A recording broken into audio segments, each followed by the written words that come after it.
अस्सलाम वालेकुम my YouTube family, कैसे हैं आप सब। उम्मीद करती हूँ आप सब खैर वाफियत से होंगे। आज मैं आप लोगों के साथ अपना एक सिग्नेचर व्लॉग शेयर कर रही हूँ जो कि हर साल मैं करती हूँ, लेकिन लास्ट ईयर मुझसे मिस हो गया था, जिसका मुझे अफसोस था।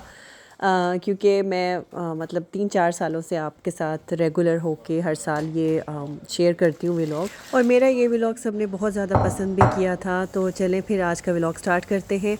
आज मैं किचन में जल्दी आ गई थी क्योंकि जब भी जाना होता है बीच में तो उसके लिए फिर मुझे तैयारी ज़रा जल्दी करनी पड़ती है। सबसे पहले मैं बिस्कॉफ डिज़र्ट बना लूँगी, और मैं इंतहाई आसान तरीके से और बहुत कम चीज़ों के साथ बनाऊँगी, लेकिन आप इसको बनाएंगे ना तो आपके बच्चे और आपकी फैमिली इसको बहुत इंजॉय करेगी। क्रीम को मैंने व्हिप कर लिया था, मैंने पाउडर क्रीम ली थी, आप कोई सी भी क्रीम ले सकते हैं। क्रीम में मैंने बिस्कॉफ स्प्रेड मेल्ट करके वो ऐड कर दिया था। सबसे पहले आपने बिस्किट की लेयर लगानी है। बिस्किट को मैंने सबसे पहले कॉफ़ी में डिप किया था, उसके बाद आप इस तरीके से इसकी लेयरिंग कर सकते हैं।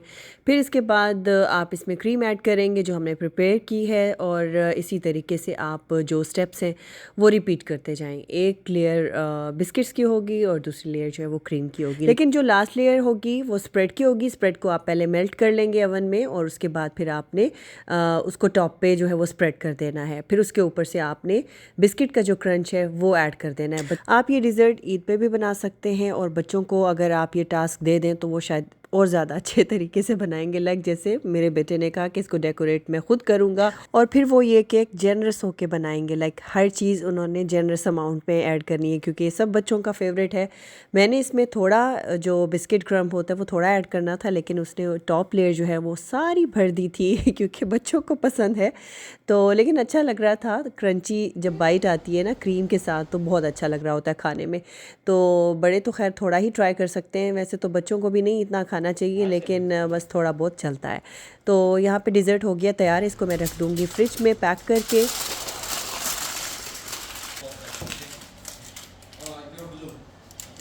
अच्छा जी, अब बना लेते हैं वाइट सॉस पास्ता। इसकी रेसिपी ऑलरेडी मैंने शेयर की हुई है, लिंक आपको डिस्क्रिप्शन बॉक्स में मिल जाएगा।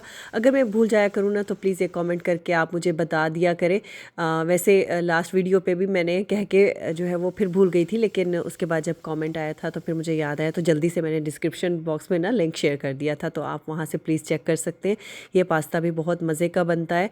और बस मैंने यहाँ पे पास्ता जो है वो पहले कुक कर लिया था, फिर एंड में जो इसकी वाइट सॉस होती है वो ऐड की, और फिर उसके बाद इसको चीज़ के साथ मैं बेक कर लूँगी। ये मैंने टाइमली बना के रख दिया था, फिर उसके बाद जाने से कोई 15 मिनट पहले मैंने इसमें चीज़ ऐड करके इसको बेक कर लिया था। अब बना लेते हैं रैप कॉर्न्स। रैप को किसी भी तरीके से बनाया जा सकता है। चिकन की फिलिंग आप अपने हिसाब से तैयार कर सकते हैं। चिकन की फिलिंग भी मैंने आप लोगों के साथ डिफरेंट तरीक़ों से जो है वो बना के मैंने शेयर की हुई आप लोगों के साथ। मैं क्योंकि रैप और फिर बर्गर्स के साथ फिलिंग करती रहती हूँ, लेकिन इस बार मैंने क्या किया है कि बस मैंने इसमें जो चिकन स्ट्रिप्स होती हैं वो यूज़ की हैं। किस तरीके से यूज़ किए हैं वो आगे आप देखेंगे। जो उसमें मैंने सॉस यूज़ की है वो सॉस तो आप ना पूछें, इतनी मज़े की वो कोरियन सॉस बनी थी। वो मैं आप लोगों के साथ रेसिपी डिस्क्रिप्शन बॉक्स में शेयर कर दूंगी।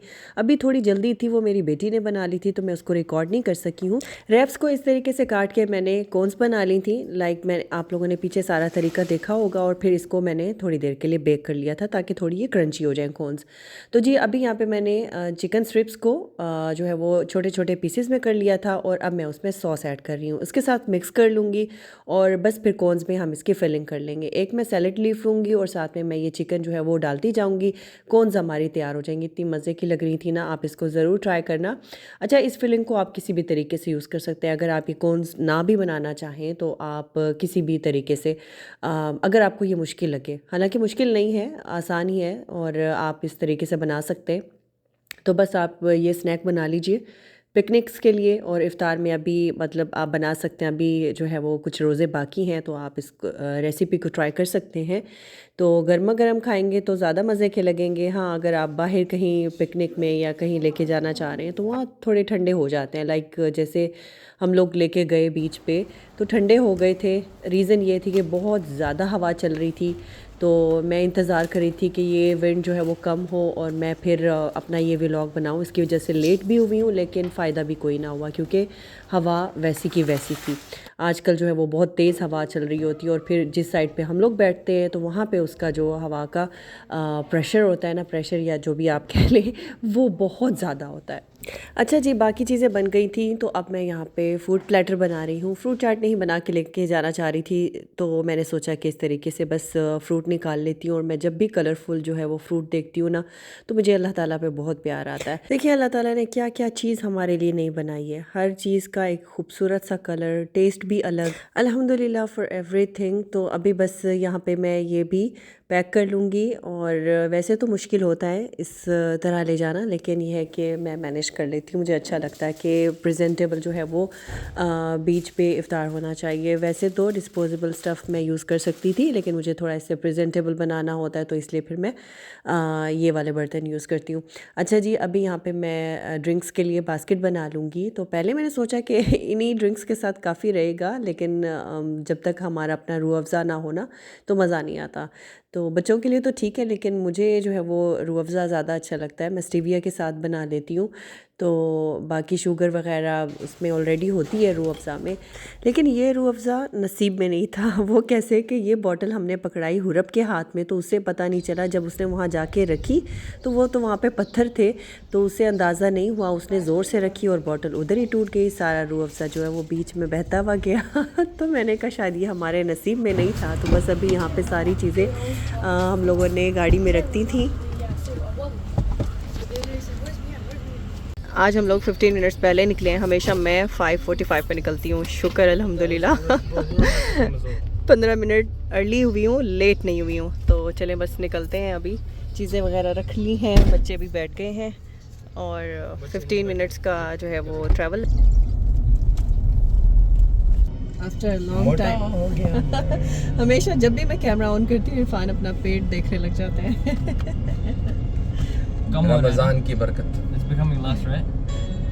इरफान आप काम होने की बजाय बढ़ रहा है।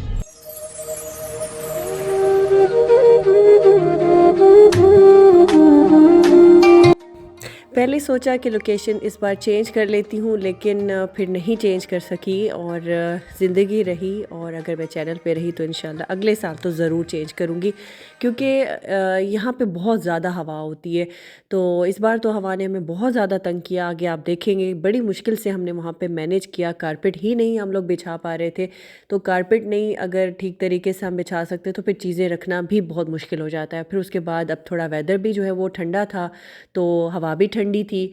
तो पहले तो ये खैर चीज़ें रखने में बहुत ज़्यादा प्रॉब्लम हो रही थी। और बाकी मैंने अभी यहाँ पे किसी से हेल्प ले ली थी, क्योंकि चीज़ें काफ़ी ज़्यादा थी। तो मैंने जो हमारे यहाँ पे बंगाली भाई होते हैं उनको मैंने बुला लिया था, तो कुछ उन्होंने हेल्प करा दी थी। तो अभी बस यहाँ पे पहुँचे तो पहले तो लगा कि शायद हवा थम जाए, लेकिन वो थमने का नाम नहीं ले रही थी, बल्कि और ज़्यादा बढ़ती जा रही थी।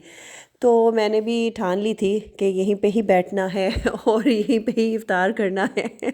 तो यहाँ पे मेरे बेटे ने तो कहा मम्मा ये पॉसिबल नहीं लग रहा है आज। मैंने कहा नहीं बेटे, गिव अप नहीं करते हैं, कोशिश कर लेते हैं। तो पहले मेरा इरादा था कि मैं कुछ स्टोन्स वगैरह घर से उठा जाऊँगी, लाइक हमारे लॉन में कुछ पत्थर वगैरह पड़े थे, लेकिन मैं वो भूल गई थी। फिर उसके बाद हम लोगों ने इधर से ही कहीं से मैनेज कर लिए थे और फिर वो हमने कारपेट पे रखे, तो ही फिर हम काबिल हुए थे इस पे मज़ीद चीज़ें रखने के लिए। मैं इन तमाम एफ़र्ट्स को एडिट करके एक परफेक्ट बीच इफ़्तार दिखा सकती थी, लेकिन मैंने इसको नेचुरल रहने दिया, क्योंकि जब इस तरह की सिचुएशन हो तो फिर आपको बहुत सारी चीज़ें हैंडल करनी पड़ती हैं। यहाँ पे बैठ के इफ़्तार करने का मज़ा भी अलग है, लेकिन हाँ अगर इस तरह से कभी कभार हवा चले तो फिर ज़रा मुश्किल ज़रूर होती है। तो उसको करें एक तरफ। मेरा यहाँ पे जो सेटअप है वो ऑलमोस्ट कंप्लीट हो चुका हुआ था। चीज़ें मैंने सेटल डाउन कर ली हुई थी और बाकी ये है कि अभी मैं यहाँ पे बस खाना वगैरह सर्व कर रही थी। हमने इफ़्तार में अलबेक भी ले लिया था और अज़ान भी आने वाली थी, और अज़ान से पहले पहले मेरा ये तमाम जो सेटअप है वो कंप्लीट हो गया था। अल्हम्दुलिल्लाह बड़ी खुशी होती है जब आपकी तमाम चीज़ें जो है वो टाइम पे हो जाएं, इवन दो कि आपको इतनी ज़्यादा हर्डल्स आपके बीच में आ रही हो, उसके बाद जो है वो टाइम पे अगर चीज़ें पूरी हो जाए ना तो उसकी बड़ी खुशी होती है।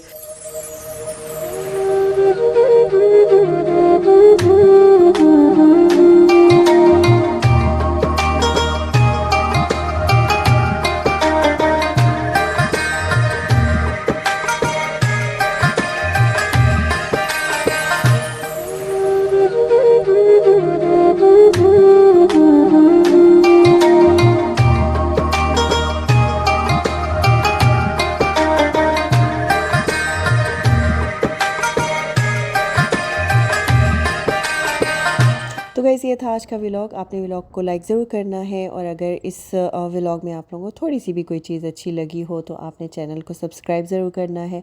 मिलती हूँ आपसे अगले व्लॉग में, तब तक के लिए अल्लाह हाफिज़ एंड टेक केयर।